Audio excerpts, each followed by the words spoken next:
అండి welcome to our channel. దేంటో తెలుసా? Ketchup సీసాలు అలాగే జామ్ సీసాలు ఇలాంటివి ఉంటాయి కదా.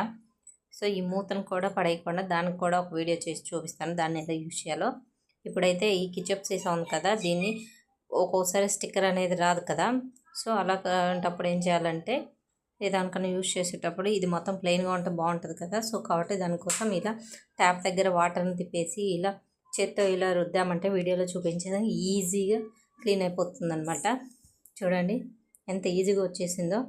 నేనైతే ముందు పైన క్లీన్ చేశాను, ఫస్ట్ పైన ఉండే స్టిక్కరు, తర్వాత దాన్ని ఇలా రబ్ చేశాను. నీట్గా అంటే నీట్గా వచ్చింది, దీని మీద స్టిక్కర్ ఉందా అన్నట్టు వచ్చేసింది అనమాట ఫైనల్గా. సో అలాగే కింద కూడా క్లీన్ చేశాను. సో మొత్తం సీసా అయితే చాలా అంటే చాలా నీట్గా క్లీన్ అయిపోయింది స్టిక్కర్ లేకుండా. సో దీంతో ఏం చేస్తానో నెక్స్ట్ వీడియోలో అప్లోడ్ చేస్తాను. మన ఛానల్ సబ్స్క్రైబ్ చేయండి. మీరు ఎలా క్లీన్ చేస్తారో కామెంట్ చేయండి.